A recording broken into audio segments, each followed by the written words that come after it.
Good morning, sports fans. You're listening to 96.9 FM WHYR LP, Baton Rouge Community Radio. This is Eric Hatfield along with Coach Perry Daniels, and we are here to bring you the latest, the greatest, the best, and the most entertaining in high school, college, and professional sports. You are listening to Louisiana All American Sports.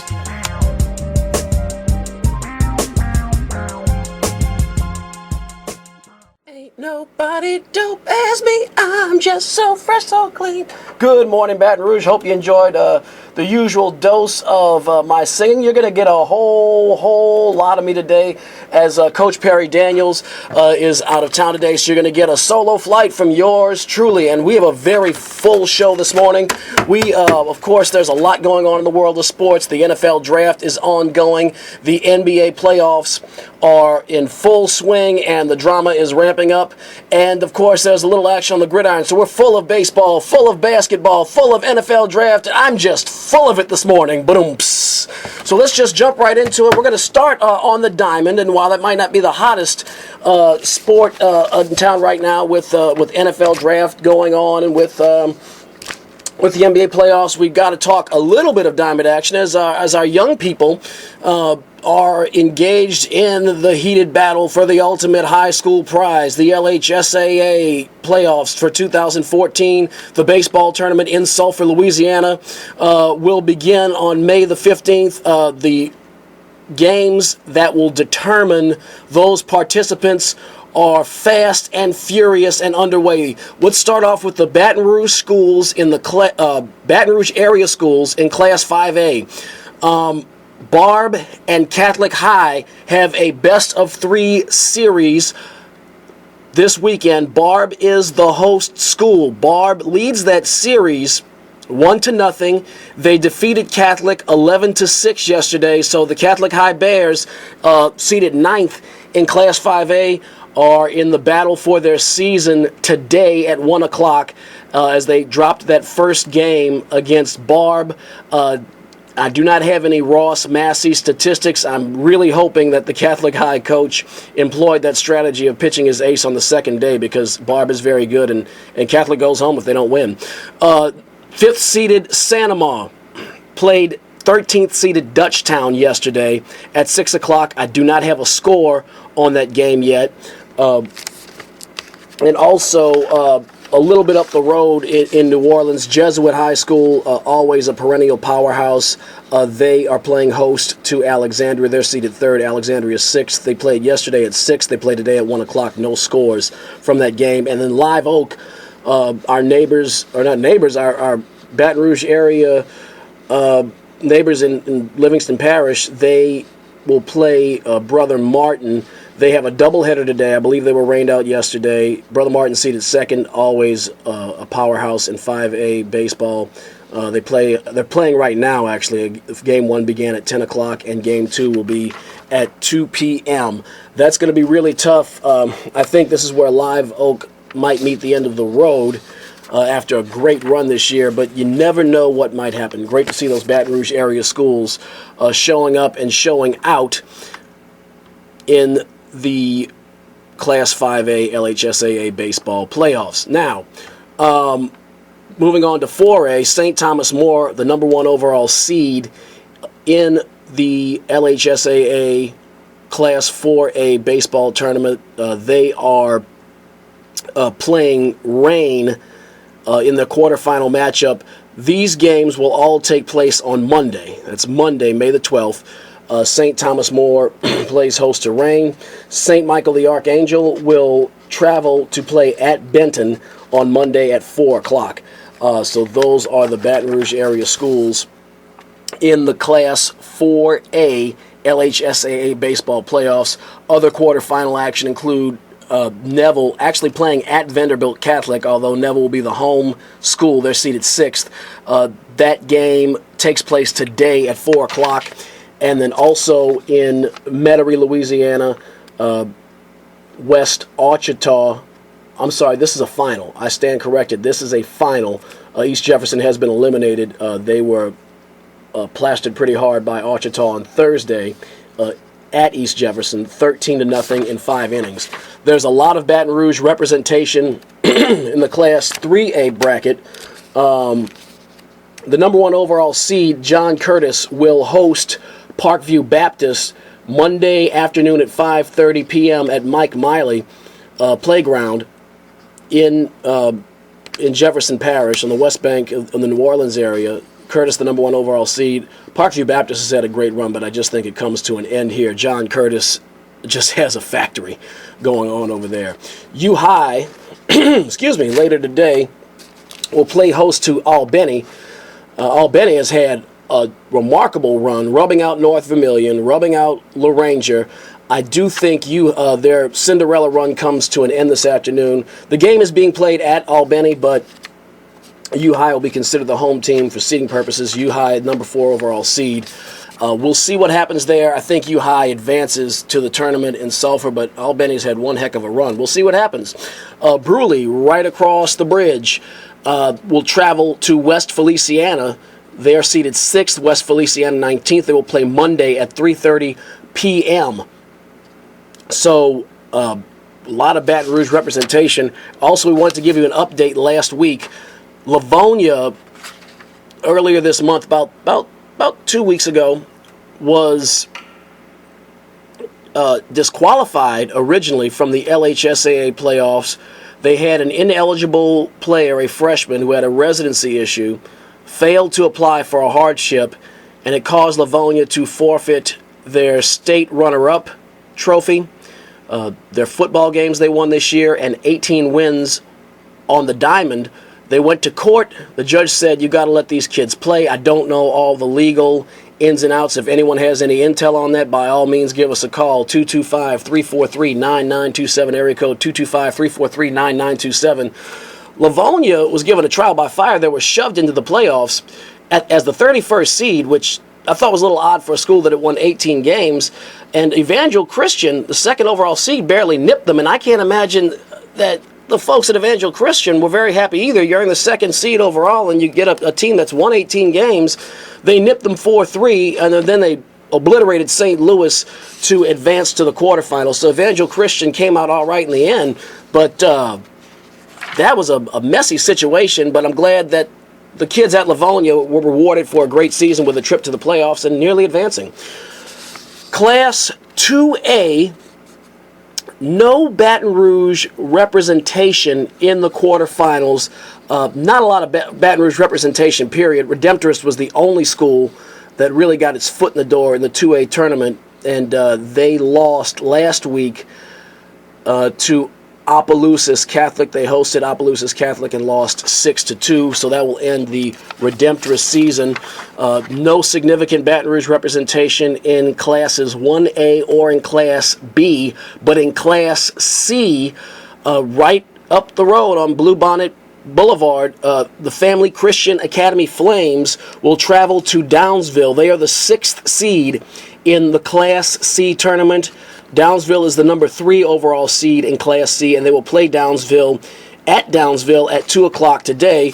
So best of luck. We have a lot of friends of the show, Family Christian head basketball coach Jamie Holmes, among others, at Family Christian Academy. So Louisiana All American Sports is wishing those kids the best of luck and wishing all of the kids a safe contest, free from injury, and we hope they have a lot of fun and enjoy the experience.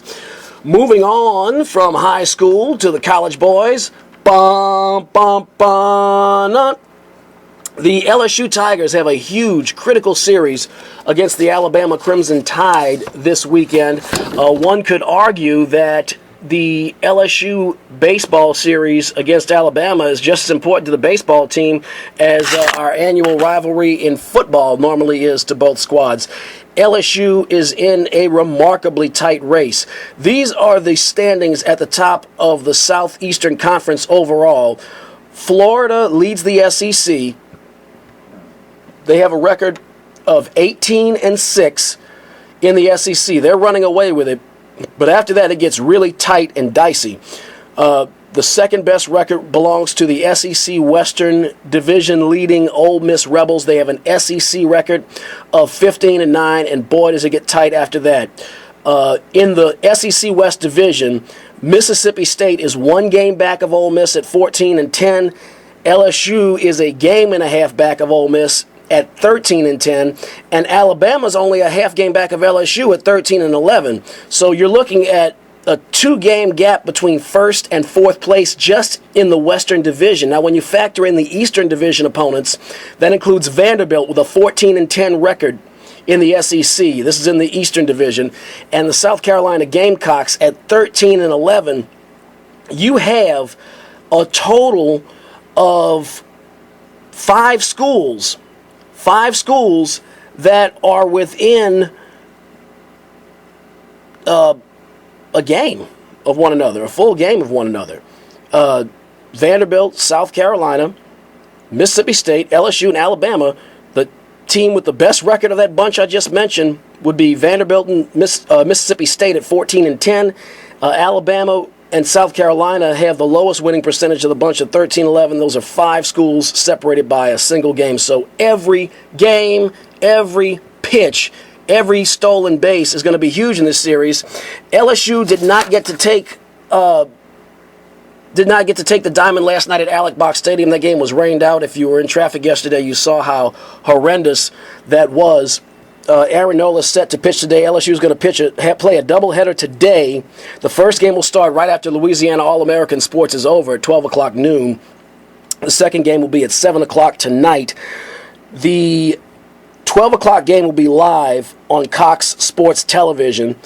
The second game, Game 2, will not be on television, but it will be live at the Go Zone at www.lsusports.net/live. And then the rubber match tomorrow at 1 o'clock will be live on Cox Sports Television. That game is huge. LSU absolutely, positively has got to win this series. They've got to take 2 of those 3 games just to maintain any possibility of a favorable placement in the NCAA tournament to keep the hope alive of hosting a regional. LSU has 7 games remaining. They have these 3 games at home, hosting Alabama. That's the last SEC home series they have. They'll play a midweek game against Northwestern. That's Northwestern State from Natchitoches. They'll come down to the box. That'll be the last regular season home game. And then they will travel to Auburn for a 3-game series. They have an excellent chance to sweep the Auburn Tigers. Auburn is just awful this year. They're 9-15 overall. LSU needs to seize every opportunity that they have to win. They're capable. They are capable of beating Alabama, taking 2 games in the series. They need to get those 2 games. They need to beat Northwestern, and they absolutely positively have to win the series at Auburn. I think they need to go for the sweep, which they're capable of doing.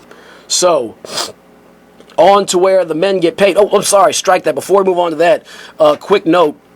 The SWAC tournament, which will begin taking place next week, was moved from Fort Worth, Texas, to Barrow Stadium in New Orleans, near eastern New Orleans. I played a couple of games at Barrow Stadium when I was in high school. Always a very nice, well-maintained facility. The facility in Dallas, which normally plays host to an independent minor league team, just had a lot of issues. The owner of the team borrowed $30 million using the stadium as collateral. He defaulted. The field is in bad disrepair. And the president of the Southwestern Athletic Conference cited player safety, saying that the welfare of the student athletes is first and paramount. I totally agree with that. And hey, I'm glad to have a college tournament being played in Louisiana and being played in New Orleans, close to home, keeping all that good travel money and spending money and go out money here, and hey, the kids can have just as good a time in New Orleans as they can in Dallas-Fort Worth. Speaking of the Dallas-Fort Worth Metroplex, moving on to where the men get paid, one quick note in Major League Baseball. Yu Darvish, the ace pitcher for the Texas Rangers, once again came so close to tasting the sweet fruits of a no-hitter, and he got into the 9th inning, and Yu Darvish is no stranger to coming close to no-hitters. He's an excellent pitcher, and when he's on fire, he's almost unhittable. Going into the 9th inning, Yu Darvish had a no-hitter, and then in the 9th inning, what happens?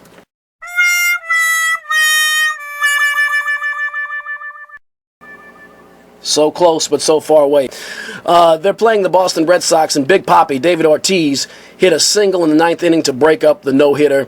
This is not the first time that Yu Darvish has come oh so close. He lost a perfect game bid last year with 2 outs in the 9th inning against the Houston Astros, worst team in the American League. Lost that place in history. There have been fewer than 30 perfect games thrown in the 100-plus year history of Major League Baseball. Also, last year, 2013, in his first start of the season, he went into the 9th with a no-hitter, and that was broken up. So Yu Darvish has flirted with this before. I think he's going to get it one day. The Japanese import is a very talented pitcher. When he lost the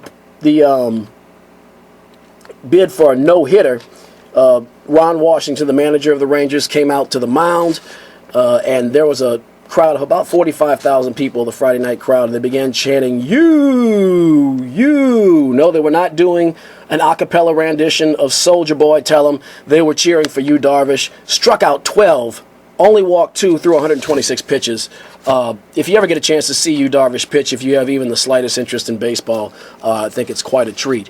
So that will wrap up all of our talk on the diamond, as we have a lot of other action winding into the big stretches in the NBA. And, of course, we had the NFL draft earlier this week.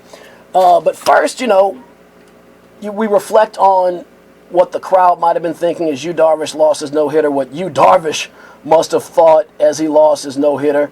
But, we like to also take a different point of view. And so we have another regular guest calling the show to tell us the 5 things on a woman's mind while watching sports. Perry, take it away.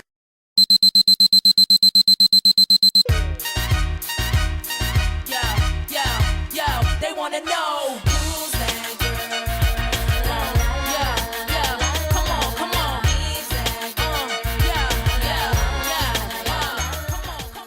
Yep, fire away.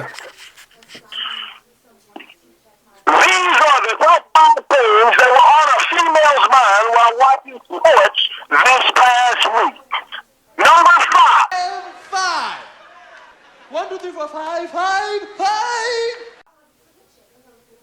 Is Johnny enough football to make the Cleveland fans sing that real popular song? You know the one. I'm so happy. Number 4. Does Jadeveon Clowney need someone to make sure he doesn't end up in a market parking lot with his pants down and a jar of Vaseline? Tell him to call me. I got you, boo. Roy Hibbert and Paul George went fishing together the day before Game 2. Then Hibbert scored 28 points and 9 rebounds. I guess he realized the jump-off wasn't worth thinking about. What time for the tip-off? Can I see my cell phone company for unrealized income? Something has to be wrong with my phone. Not one NFL team has called me to tell me that they took me in this year's draft. I don't have any college eligibility.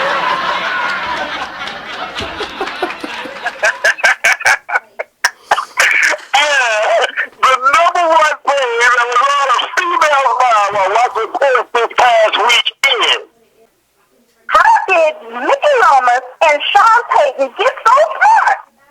They made all the right moves in this year's draft to put the New Orleans Saints back in the next Super Bowl. Oh, yes, indeed.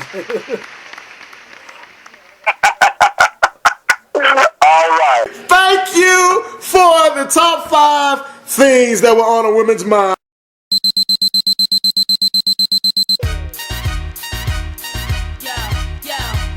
They want to know.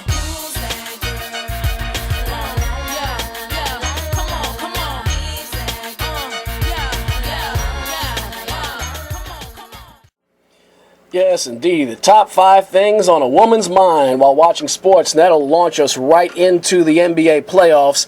225-343-9927. 225-343-9927 if you would like to get in on the conversation.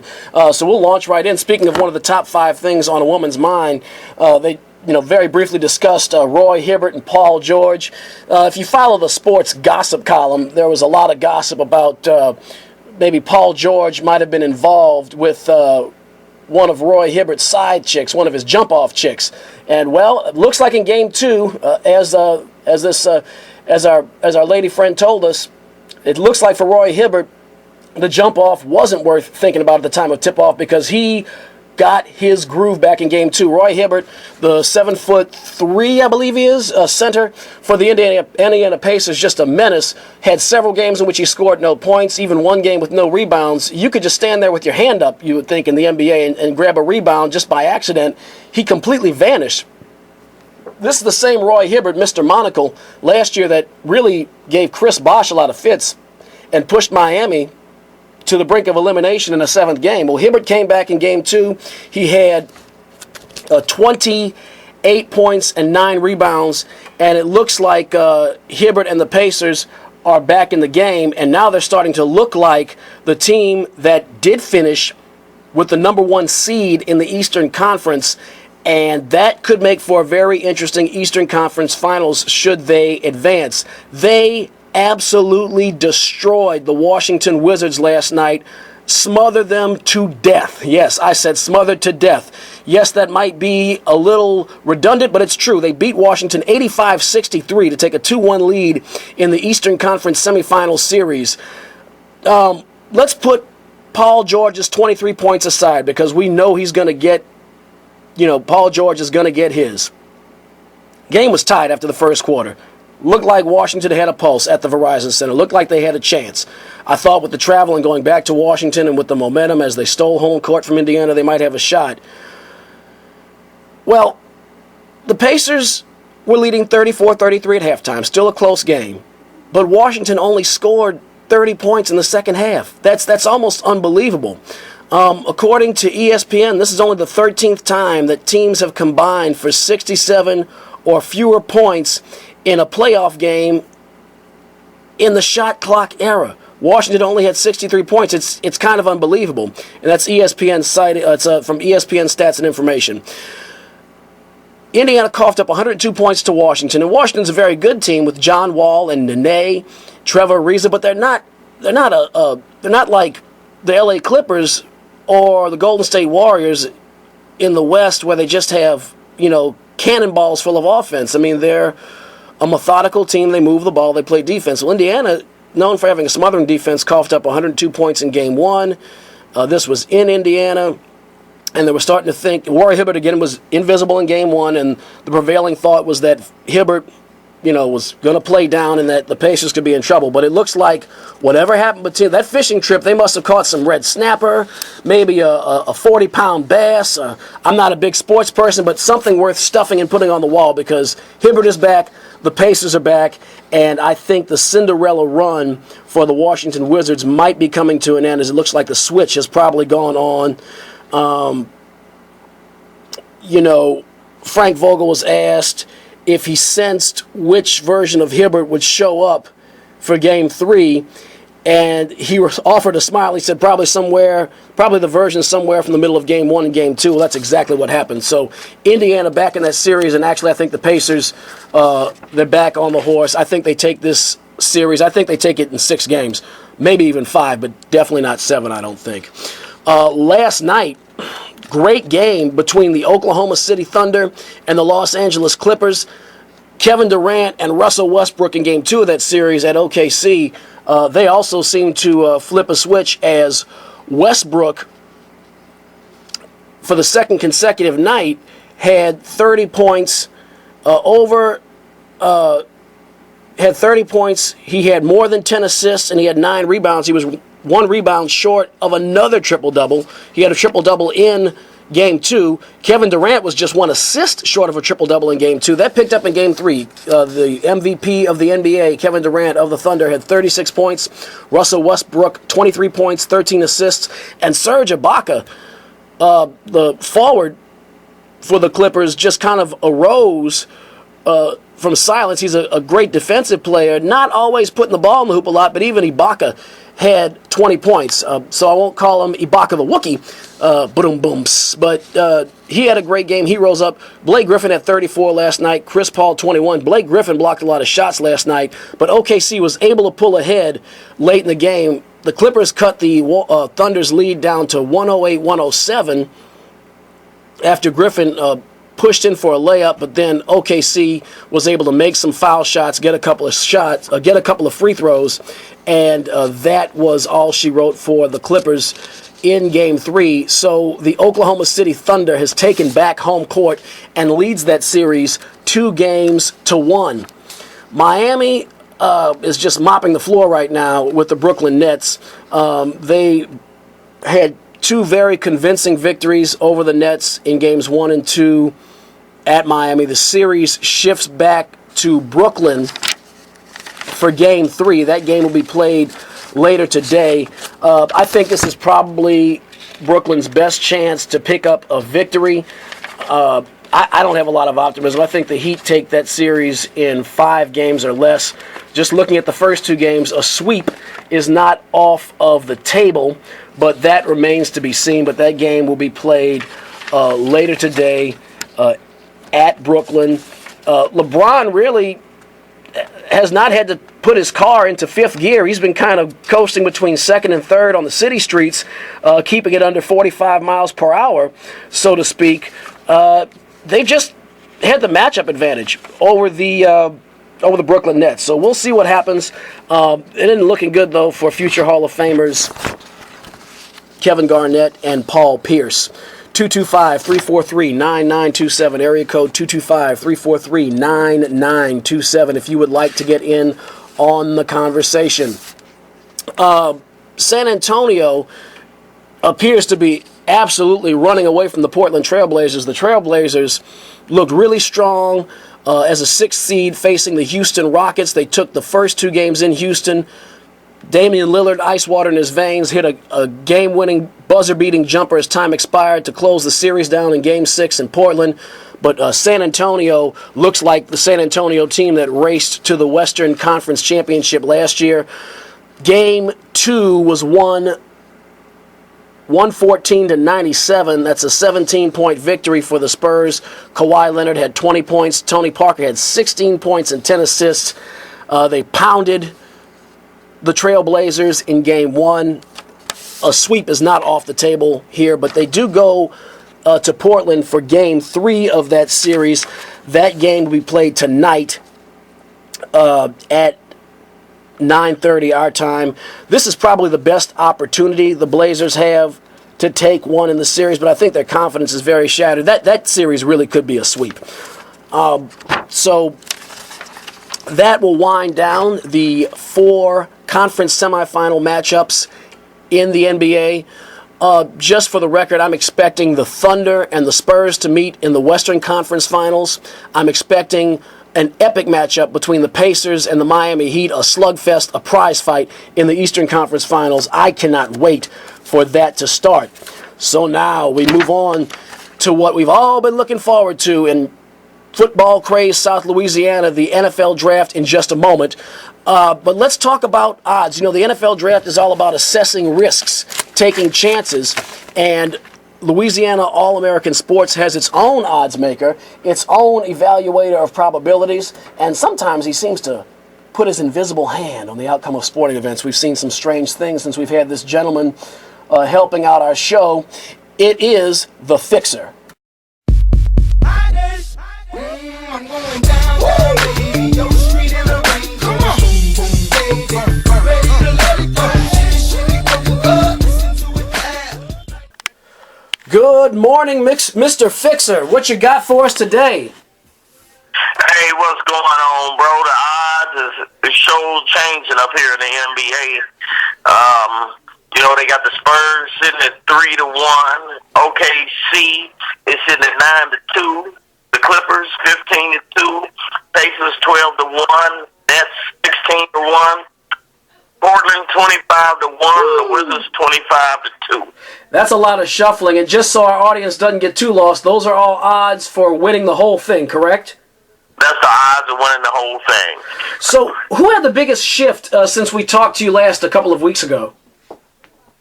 I think the Pacers have moved up the most. Nobody expected the Pacers to get to the second round. You know, the way they was playing in the last half, it was, you know, nobody expected that, but they came out pretty good except the last game. Yeah. That's very interesting. That's because they definitely had some well-documented struggles. And the shortest odds, I'm guessing, still have to be Miami, right? That would the shortest odds would be Miami. Okay. But Spurs are 3-1. Miami's 2-1. Okay, gotcha. All right. So what other goodies do you have for us? What are you? Your Kings is 7-2. Wait. Which team we talking about? Talking about this? Who we talking about now? The LA Kings. Oh my! You got me tied up with them Kings. I'll tell you what. I did not think they were gonna get out of the first round. What else? What else do we have in the Stanley Cup playoffs? Chicago's the favorite. You know, the Blues was up there, but when Chicago beat the Blues handily, they moved way up to the top. They're the head of the hockey right. Yeah.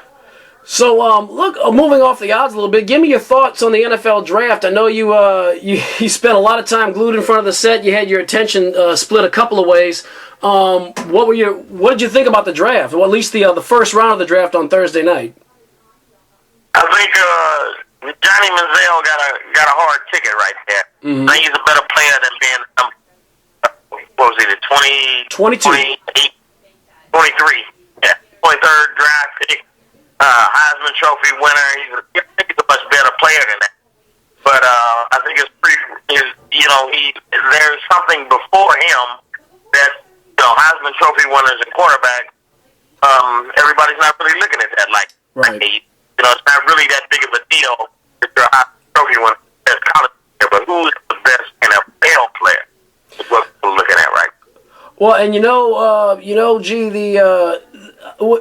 deal in odds and probabilities all the time. Would it be fair to say that a lot of these other teams maybe went with the safer picks? For example, Jadeveon Clowney, first pick in the draft, you look at his body and his record, he's a can't miss, whereas there's always a little risk in quarterback. Do you think there was a lot of risk aversion that made Johnny Football fall down the ladder a little bit?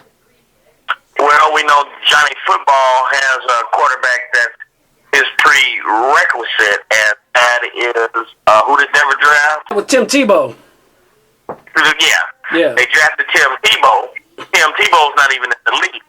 He was the greatest college quarterback of all time, but he wasn't in the league. Charlie Ward, one of the greatest college quarterbacks of all time. Mm-hmm. But he didn't even go to the league. No, yeah, he didn't, and that's like you said, quarterbacks. You definitely are rolling the dice there, and with his size, there's definitely a little diciness there. And how do you pass on a Jadeveon Clowney? How do you pass on a Jake Matthews? You don't. That's probably what happened tonight. Exactly. You take the sure picks, and at the money that they're going to spend in the first round, the least amount of money they could, but they still got a good quarterback.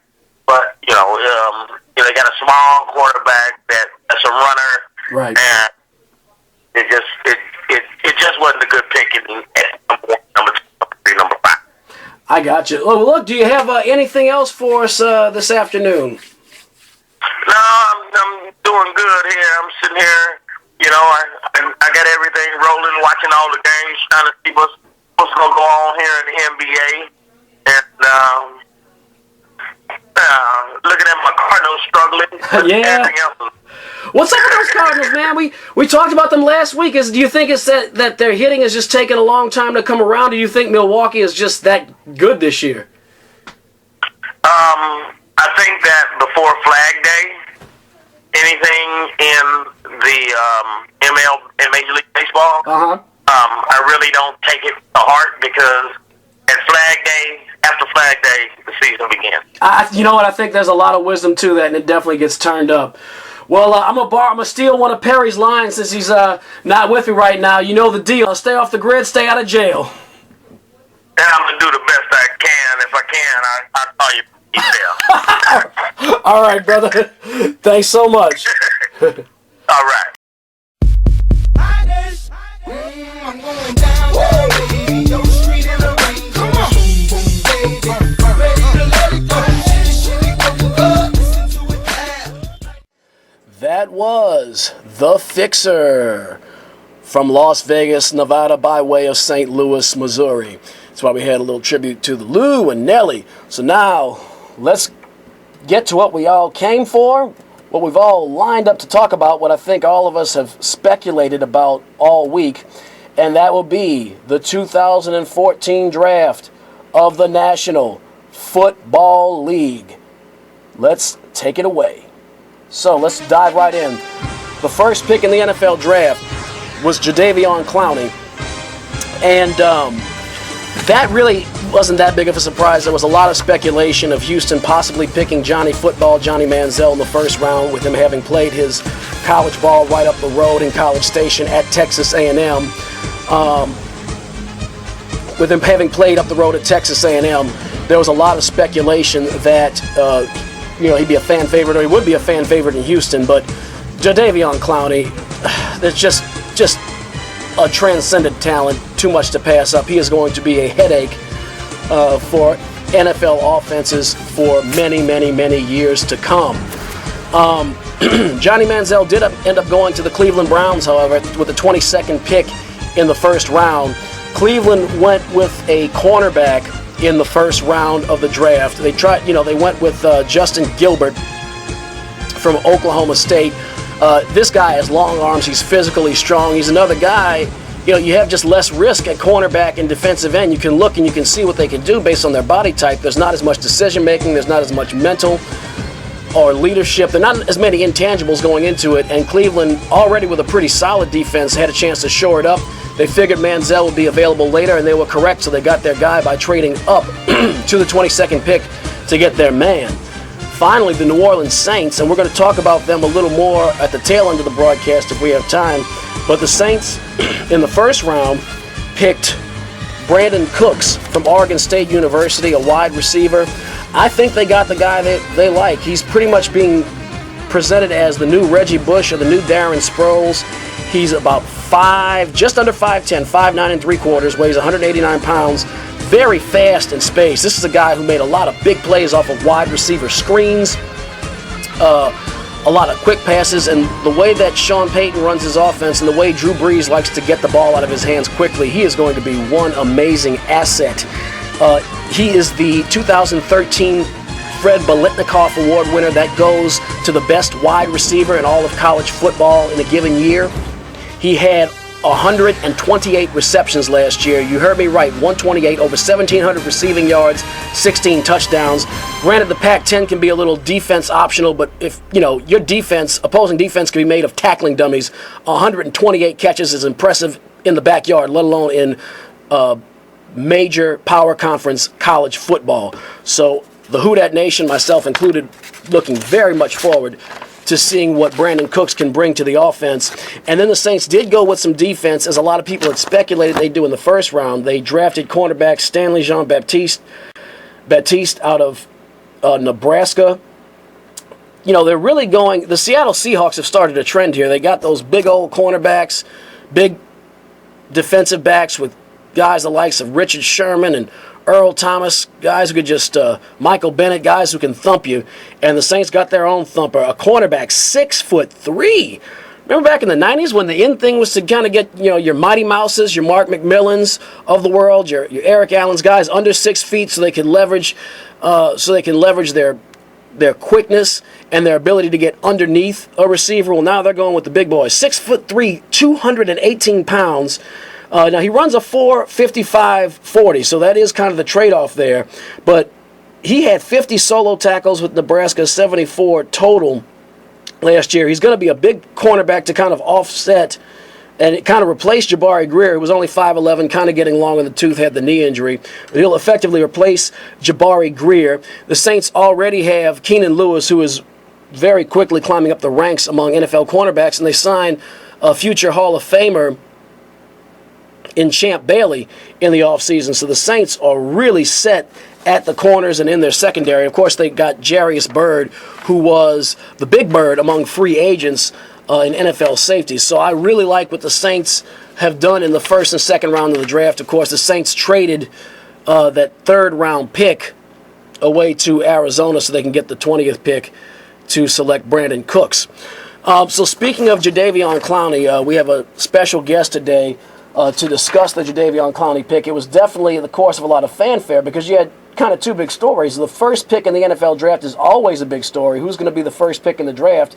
And, of course, Johnny Manziel was the biggest superstar coming out of college. A lot of speculation was about where he would go, and there was a lot of speculation about him potentially going to the Houston Texans. Well, I reached out and to John McClain. You might know that name. He's the beat writer for the Houston Texans. He's been covering the NFL for almost as long as I've been alive.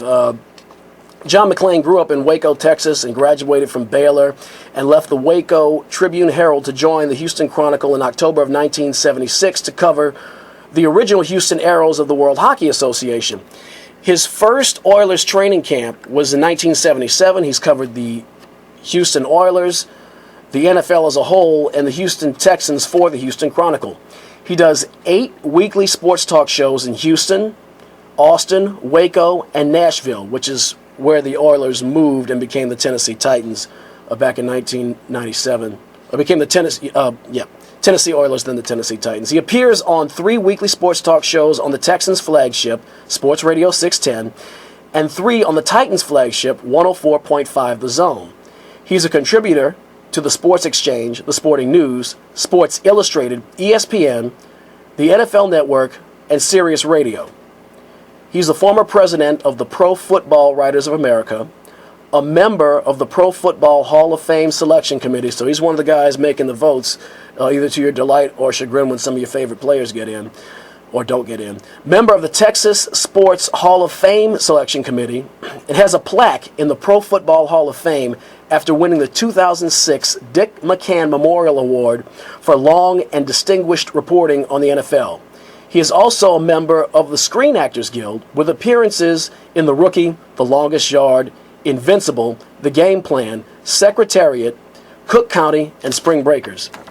Let's, without further ado, our guest from the Houston Chronicle, Mr. John McClain. All right, I guess I'll just launch into the Q&A. I guess my first question, you kind of touched on that with the remark on Manziel, was did you expect the Texans to pick Clowney number 1 overall or think it was a possibility? And was the public reaction similar to the end result? My last 4 mock drafts over the last 4 weeks, I had the Texans take the Clowney. And I wanted them to take Manziel because he would have been more fun to watch. They do need a starting quarterback. Mm-hmm. The fact is, most draft experts call Clowney once-in-a-lifetime prospect as a pass rusher. He's ideally suited to play the weak side in a 4-3 system. They play a 2-gap 3-4 under new defensive coordinator Romeo Crennel. Clowney will have a weak side outside linebacker. Rundowns. Mario Williams did it. Wade Phillips' first year. Right. And it helped him become the highest paid defensive player in history for Buffalo. So if he can do it at 6'7" and 290, Clowney at 6'5" and 266 should be able to make that transition. That side doesn't drop into coverage anyway. All they do is rush. So he should be able to make the transition. And people here, the more they get to know him through interviews, he's much different than Mario Williams. Mm-hmm. Mario could be surly, didn't like doing group interviews, short with his interviews. And Clowney has been an injection of enthusiasm and energy. He laughs a lot. He's got charisma. He's 21 years old, and people are starting to really get to know him a little more through the last 3 days, really, when we were in New York writing about him. Mm-hmm. So I think the fact that Johnny Manziel went all the way to pick 2 told people that he wasn't likely to be the number 1 pick, even though we tried to tell them that for a while. Right. And only time will tell. If you look back at 2006, there was a much bigger groundswell for Vince Young because he went to the University of Texas and just won a national championship, grew up close to Reliance Stadium, and the fans were down on David Carr and they took Mario Williams. Right. Vince was 4-0 against the Texans his first 2 years. Then his career was derailed.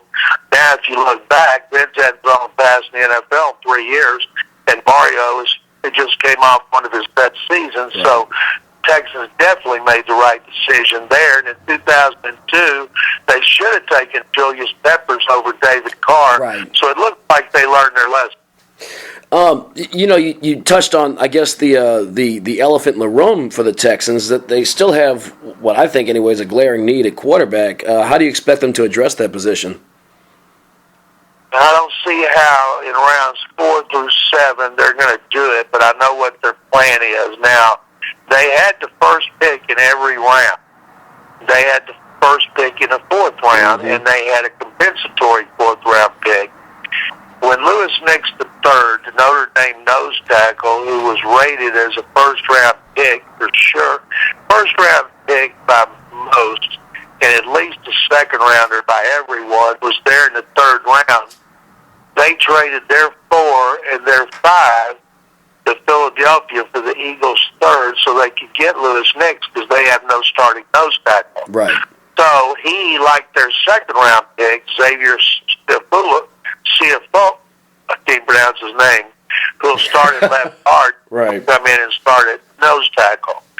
So they didn't get the high. They lost their first pick in the 4th round. So they're taking a chance that there's a quarterback like Tom Savage, Aaron Murray, A.J. McCarron, or Zach Mettenberger. One of those guys will be there when they pick in the compensatory pick in the they'll put him on the end of the bench, take their time developing him. If they don't think he can be the guy, then next year they'll use a higher pick on a quarterback, and it's supposed to be a much better quarterback draft.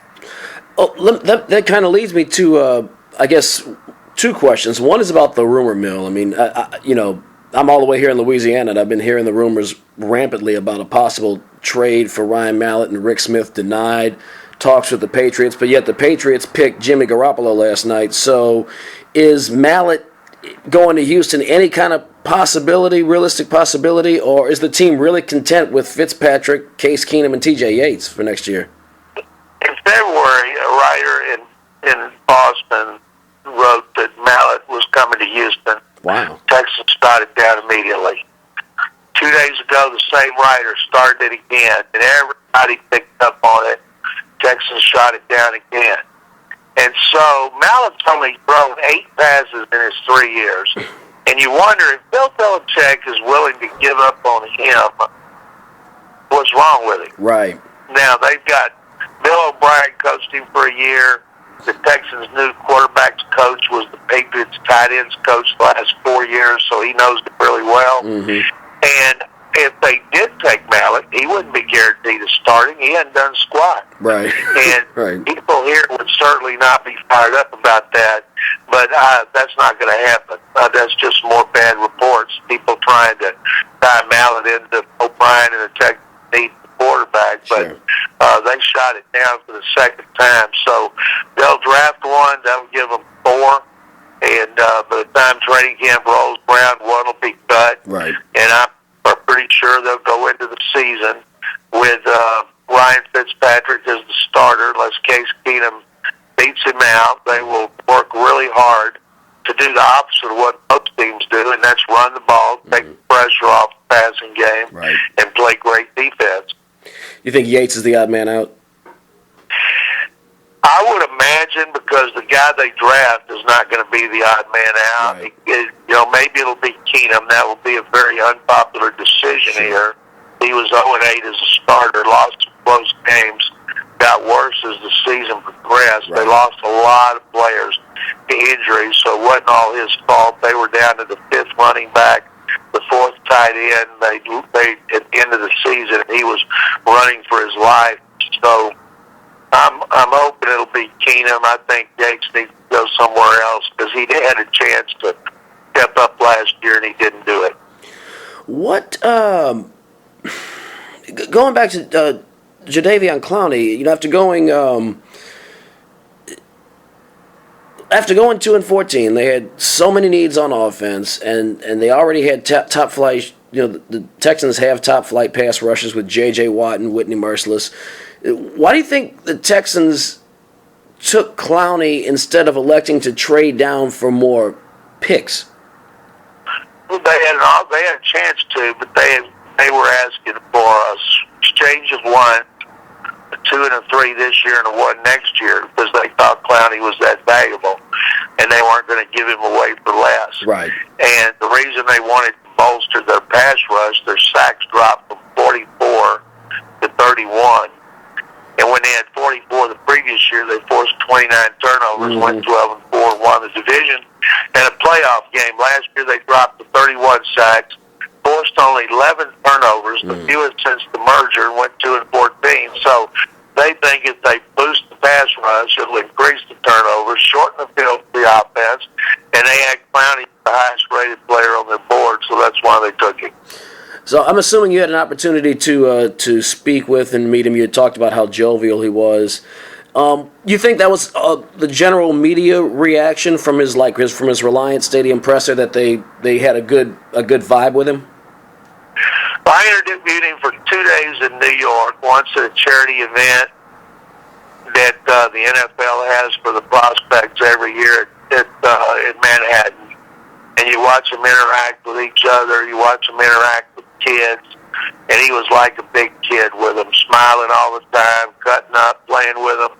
He just seemed to be at ease. And then during the 30-minute interview session, when he was bombarded with questions about his work ethic and why he had only 3 sacks last year, he kept a smile on his face, and he answered everything. He didn't run from it. He didn't sound moody at all. And then after the draft, I interviewed him at 2 different venues, and I thought he was really good then, talking about his mother and growing up in a house with he and his mom in his bedroom, and what he wanted to do for his mom and what it meant to him. And I was very impressed. And he came here with his family yesterday and did it again. And I think he's won over the city. The rookie mini camp is next weekend, and I think you'll hear nothing but great things about him.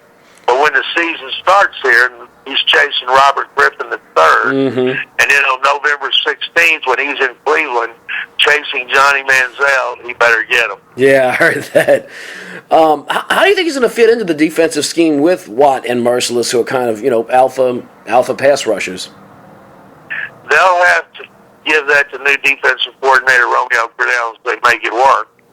Now, Crennel's got 5 Super Bowl rings, and he didn't get them for not being able to utilize his talent, or for the lack of creativity. I think what will happen in the base defense, you'll have Clowney, a weak side outside linebacker next to Brian Cushing, and I think Brooks Reed will move inside. Whitney Merciless will move to the other side. That gives them 3 1s and a 2. Watt will be at left end. Lewis Nix will be in the nose. Then they'll have to find the right defensive end. And then in pass rushing situations, they'll put Clowney down. Watt will be down, and then they'll have probably Merciless and Reed rushing from right outside them or inside them, with Cushing coming up the middle. That answers that question then. So you think that in the because you mentioned earlier that Crennel is going to put a 4-3 in place. You think Clowney will actually be? No. He's not. He's got a 2-gap 3-4. They played a 3-4 under Wade Phillips the last 2 years, but Wade, his 3-4 is not a 2-gap 3-4. It's more like a 4-3 where the linemen just have 1 gap. They shoot up the field. Right. They don't want J.J. Watt playing over a tackle, grabbing him, holding him, reading and reacting, and then trying to shed. They want Watt getting up the field, so we can't wait to see how they're going to use Watt, too.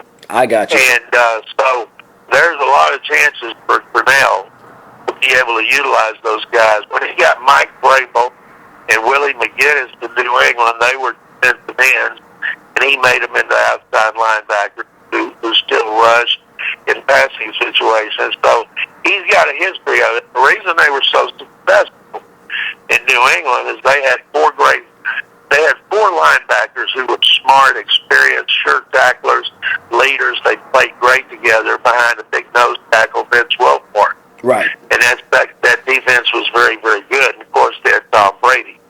That doesn't hurt. Got a lot of good linebackers. They don't have Tom Brady. So you think essentially they're going to, just if I'm understanding you correctly, they're going to move him, Clowney. Technically, he'll be listed as the will linebacker, the weak side linebacker, but he'll be playing down more times than not, you think? Yeah, teams are nickel today 60 to 65% of the time. Some teams you play come out 3 wides, and so you're a nickel the whole game. Like when you play Denver, you never in the base defense nickel all the way. So they don't play the Broncos, but if they did, he would be with his hand in the ground the whole time. Gotcha. Overall, I mean, you're talking about a Texans team that had, obviously last year was a catastrophe between the pick sixes and the injuries, and they had such high expectations. They wound up going 2-14, dead last in the league, literally, after coming off of 2 straight AFC South championships. There's still a lot of talent on this team. What's the outlook in 2014? It's all about the quarterback. They didn't get the quarterback. They got Ryan Fitzpatrick, who was 3-6 as a starter. Tennessee last year. In his 3 years at Buffalo, he averaged 24.5 touchdown passes a game, but 17 interceptions. Bill O'Brien thinks that if you have a quarterback who manages the game, doesn't turn it over, he doesn't have to be Drew Brees, and run the ball and play good defense, you can be really improved. So that's what they're doing, whether it's Fitzpatrick or Keenum and Preston enough to play. I think they're going to have Fitzpatrick as a starting quarterback. People won't like it, but they'll be fun to watch on defense. But the single biggest loss they had last year was Arian Foster. Right. He scored 17 touchdowns the year before to lead the league. Last year he was hurt all the time. He had 2. You subtract 15 touchdowns from the offense that lost 9 games by 7 or fewer points. Mm-hmm. If he'd have played and come close to that production, they would have won a lot of those close games. But so Foster's back 100%. Who knows if he can stay healthy? And if he doesn't, they better find him another running back. I heard that. Mr. McClain, thank you so much for giving me a few minutes of your time. I really do appreciate it, man. And my pleasure. And look, you're definitely welcome to call into our show anytime. It's Louisiana All American Sports on WHYR. I'll text you the number because we talk a lot of NFL during the season. But thank you very much for having me. All right, appreciate it. You have a good day. Well, that was John McClain of the Houston Chronicle, lead writer on the Houston Texans, giving us a little insight into the methodology of their draft and why they didn't go after a quarterback and how they're looking to fix that position in the long term. So after the 2014 season, the Houston Texans will be able to tell us, I told you so, or the fans that wanted Johnny Football so badly might be able to say, I told you so. But on Louisiana All American Sports, it's time for our usual segment, I Told You So. I told you. What did I tell you? Didn't I tell you? 'Cause I told you. And when did I tell you? A long time ago. And what did I say will happen when I told you? Exactly what just happened. Zachary defeated West Monroe in the first round. They're facing Brother Martin. I think they meet their Waterloo here. Brother Martin is another juggernaut. I think that's probably where their run ends. And finally, Episcopal defeated Calvary Baptist. They called the Calvary and took out the Calvary. And now they'll be facing Kinder on Tuesday. Kinder is the real deal. Probably their run cup. They're going to need the Calvary for Kinder, but still very good for Episcopal advancing to the second round. I don't think that, in spite of the record, you can throw that out of the window. I don't think they're just going to walk right over Texas A&M. Oh no, Texas A&M has their ace going today. Yeah, well, we got a problem there. I think LSU. I'm going to take a wild guess. I think we probably lose today, but take the rubber match. They will face the winner of that Dallas San Antonio series. The Mavericks staved off elimination to force a Game 7 last night, so that will go to the AT&T Center, and I believe that game is going to be played on Sunday. It'll be played tomorrow, so we'll have 2 Game 7s. Dirk Nowitzki is 4-0 in Game 7s in his career, but you got to go on the road in Game 7. It's very, very, very hard and very rare that Game 7s are won on the road. in spite of how overwhelming the home court advantage is in a Game 7 situation, I think the experience of the Brooklyn Nets with future Hall of Famers Kevin Garnett and Paul Pierce, both of whom have won an NBA championship, both of whom have won conference titles before, Darren Williams, who is now a seasoned veteran, Joe Johnson, Jason Kidd, who is a rookie coach, but obviously is a future Hall of Fame player. I think that experience trumps the youth and energy and momentum and the home court advantage of the Toronto Raptors. So I'm going to take the Brooklyn Nets in Game 7 of that series. And although Atlanta's chance to pull off the upset, they are a sub-500 team with the 8th seed in the East. Their chance went out of the window when they dropped Game 6 to Indiana, who played like a team with a fire under their backside. And I do think, in spite of Roy Hibbert's virtual turtle act as he sticks his head and his tail inside of his shell, I do think they beat Atlanta at home. But Zach Randolph now is suspended for Game 7 and will not play in a Game 7 in Oklahoma City for punching reserve OKC Thunder center. I can't even. Steven Adams, that's his name. I didn't even know who Steven Adams was until he hit him in the face. I think the Thunder survived. It's hard to believe that Minnesota won that game without Zach Randolph. Yeah, man, the Southern University Jaguars baseball team is in Houston playing Prairie View, or in Prairie View playing Prairie View. Yeah, Prairie View's playing. They could use the win for seeding in the SWAC tournament. They're right at around 500 in SWAC play, right. So Southern's gonna have a problem. So looks like this is one of those weeks where Perry and I were just on a roll. We got almost all of them right. The only whiff was on LSU Texas A&M, and my goodness, I hope our Tigers can make up for that today. We have about 90 seconds left. Just like to remind you to stay tuned, because coming up at 12 noon, we have Noel Jackson, Music Satisfaction, here on 96.9 FM WHYR LP, Baton Rouge Community Radio. So we've come to the end of our journey once again on Louisiana All American Sports. I hope you've enjoyed this week's rendition. I hope I was able to entertain you. I didn't talk too much of a hole in your ear. Next week, Perry Daniels will be right back with me in the cockpit here in the studio, here to talk a whole lot more on the wonderful world of sports on Louisiana All American Sports. So like I always say around this time, have a good afternoon.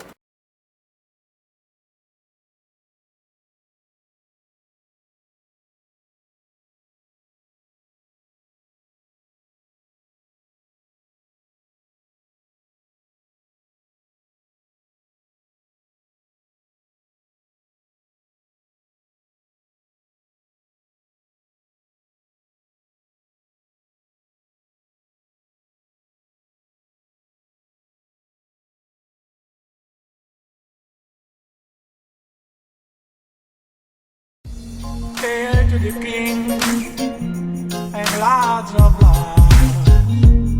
May He protect us from the evil. Hail to the King, Lords of Lords. May He protect us